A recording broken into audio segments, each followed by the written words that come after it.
Hey, I'm Victor Lucas. You're watching Film Fury. I'm on assignment here in Montreal for Electric Playground, and I didn't get a chance to see Avengers Infinity War with my buddy Johnny Millennium, but I did find a crowd of people to go and see the movie with. Actually, this is the second time that I have seen this incredible movie.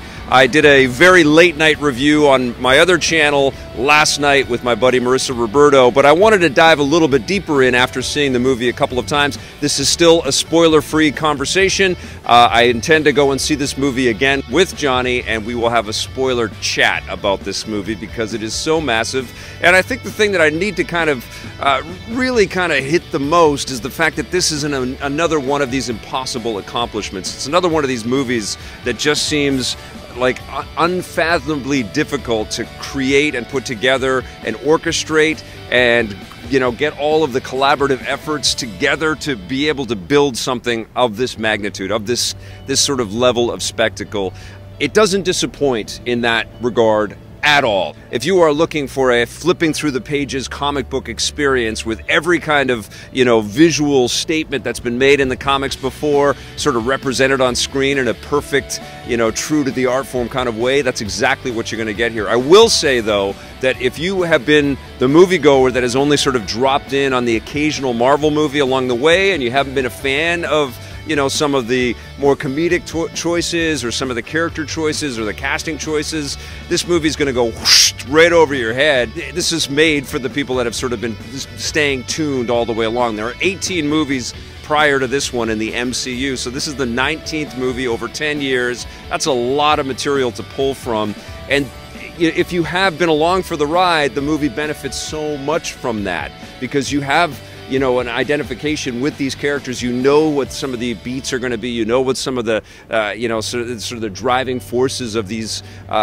humans and not humans is going to be, and you are just bowled over by, you know, the efforts to make sure that everybody has a great moment in this movie. And I think that is probably the most challenging element here with so many cast members. You've got Doctor Strange and Thor and Captain America and Iron Man and Hulk and Groot and the rest of the Guardians of the Galaxy and everybody. I mean, Winter Soldier, all of Black Panther's pals, everybody has got a moment. It's not wasted, you know? And that takes an incredible amount of editing and orchestration and talent on everybody's part. And that's the thing that kind of struck me on this second viewing, is that any one of these actors or characters or effects could have been the weak link in the chain, and none of it is. There's a lot of levity and a lot of laughs in this film, but there's also a lot of really cool emotional beats. You know, Gamora as the daughter of Thanos, as we all know, Thanos is the big bad here. She has some really powerful moments in this movie with Thanos, as does Nebula, who's the other daughter of Thanos.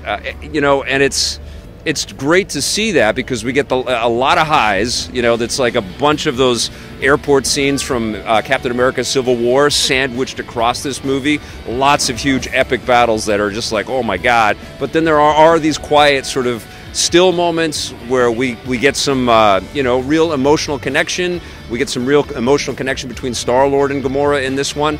And I have to give a special shout out to David Bautista, who has some of the best lines in this movie. And movie after movie, this former wrestler keeps impressing me with his comedic chops, his timing, and his acting skills. He is hilarious in this movie. I think he probably has, you know, if not the best laughs, some of the biggest ones for sure. I'm also a growing, you know, huge fan of Chris Hemsworth, who just showed us a tremendous range in Thor Ragnarok. And, you know, it's a different kind of performance this time out because it's a lot more somber. There's a lot bigger threat this time, but he is again terrific in this, and he's paired with different, you know, combinations. And that's another thing that's really wonderful to see, is the way that the Russo brothers took different heroes and split them apart and made little mini teams and sent them off on all of these missions. And we're intercutting from sequences that are in space, and then we're in Wakanda, and then we're on a, you know, a ship, and then we're on another planet, then we're, I don't want to spoil it. It is marvelous to see, no pun intended.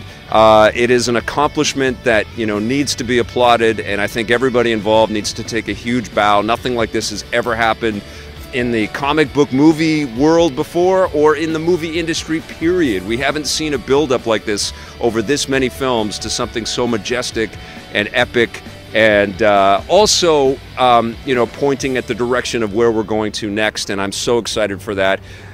Avengers Infinity War is absolutely fantastic. You have got to go out and see this. See this as quickly as possible, too, because the spoilers are going to be coming, and there are some really big moments in here that matter and will resonate for all the future Marvel movies. I'm going to give Avengers Infinity War a 10 out of 10, and I can't wait to see what Johnny thinks of this.